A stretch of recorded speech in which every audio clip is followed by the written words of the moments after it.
तो आइए जानते हैं देश और विदेश की 10 बड़ी खबरों के बारे में सिर्फ 5 मिनट में। अगर अब तक आपने चैनल को सब्सक्राइब नहीं किया तो सब्सक्राइब करके रख ले और वीडियो को लाइक कर दे।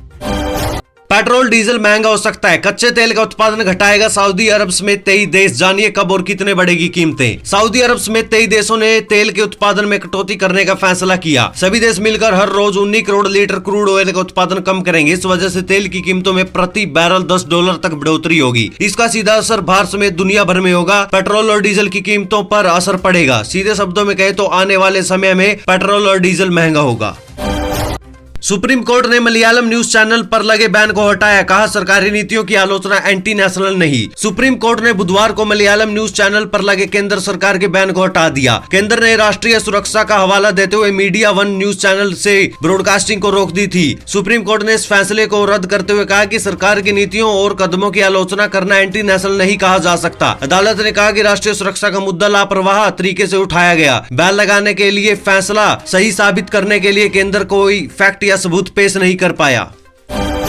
अमेरिका यूरोप की पाबंदियां रही बेअसर। जयशंकर बोले हमने रूस से रिकॉर्ड 5.7 करोड़ बैरल तेल खरीदा। यह भारत की कुल खरीद का 38%। रूस से तेल खरीदने पर अमेरिकी नेतृत्व वाली G7 देशों द्वारा थोपी गई सभी पाबंदियां भारत पर बेअसर रही। भारत ने मार्च में रूस से कुल 5.7 करोड़ बैरल 18 लाख बैरल प्रतिदिन तेल खरीदा, जो रिकॉर्ड है। खास बात यह है कि भारत की कुल खरीद का 38%। इसी के साथ रूस इराक को पछाड़कर भारत का सबसे बड़ा तेज सप्लायर भी बन गया। अब पश्चिमी एशियाई सप्लायर इराक, सऊदी अरब और यूएई का संयुक्त हिस्सा इस साल 43% तक कम हो गया।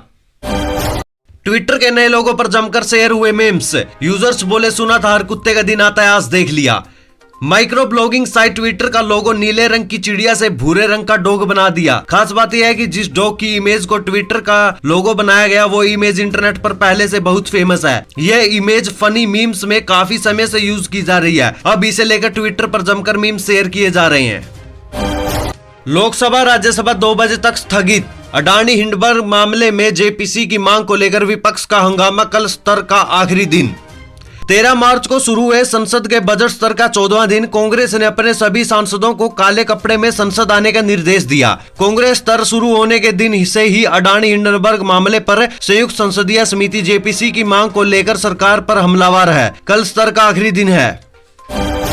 सुप्रीम कोर्ट में 14 राजनीतिक दलों की याचिका पर सुनवाई। विपक्षी नेताओं के खिलाफ सीबीआई और ईडी के मनमाने इस्तेमाल का आरोप।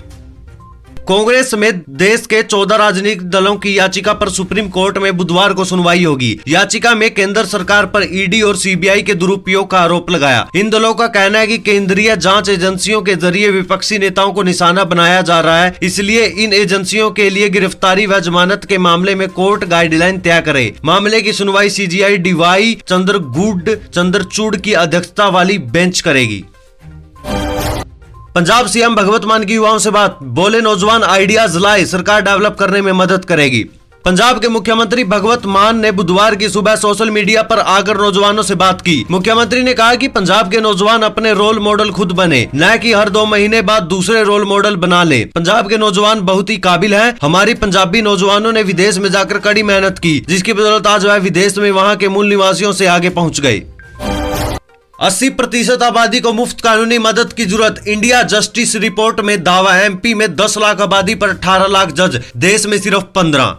देश में प्रति 10 लाख की आबादी पर कम से कम 50 जज होने चाहिए, पर सिर्फ 15 ही है। इंडिया जस्टिस रिपोर्ट 2022 में आंकड़े सामने आए। इस मामले में 18 बड़े राज्यों में उत्तराखंड की स्थिति सबसे अच्छी, जिसमें 24 जज हैं, और आंध्र प्रदेश की सबसे खराब, जिसमें 10 जज हैं। अदालत में लंबित मामले बढ़ने की वजह से प्रति 10 लाख आबादी पर एमपी में 18 और राजस्थान में 16 जज है। देश की हाईकोर्ट में जजों के 30% पद खाली है। इनमें हर 10 में से 5 केस 5 साल से ज्यादा समय से लंबित है। हाईकोर्ट जजों में 13% ही महिलाएं हैं। देश में 17,65,760 लोगों पर हाईकोर्ट का एक जज है।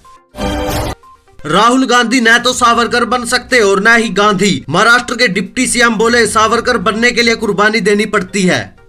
महाराष्ट्र के डिप्टी सीएम देवेंद्र फडणवीस ने सावरकर पर दिए बयान को लेकर कांग्रेस नेता राहुल गांधी पर निशाना साधा। उन्होंने कहा कि राहुल न तो सावरकर बन सकते और न ही गांधी। दरअसल संसद की सदस्यता जाने के बाद प्रेस कॉन्फ्रेंस में राहुल ने कहा था, मेरा नाम सावरकर नहीं है, मेरा नाम गांधी है और गांधी किसी से माफी नहीं मांगते। डिप्टी सीएम ने राहुल के इसी बयान पर जवाब दिया। फडणवीस ने कहा कि सावरकर बनने के लिए कुर्बानी देनी पड़ती है, जो राहुल के बस की बात नहीं।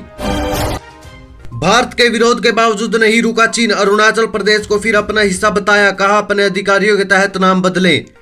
भारत के कड़े विरोध के बावजूद चीन ने एक बार फिर अरुणाचल प्रदेश पर अपना हक जताया। चीन ने मंगलवार को अरुणाचल प्रदेश पर अपनी संप्रभुता का दावा किया। एक प्रेस कॉन्फ्रेंस में चीन के विदेश मंत्रालय के प्रवक्ता माओ निंग ने कहा कि जेंगनेन अरुणाचल प्रदेश चीन का हिस्सा है। उन्होंने कहा कि स्टेट काउंसिल के जियोग्राफिकल नामों के प्रशासन की शर्तों के मुताबिक चीनी अधिकारियों ने जेंगनेन अरुणाचल प्रदेश के कुछ हिस्सों के नाम बदले हैं। चीन में ऐसा अपने अधिकारियों के तहत किया।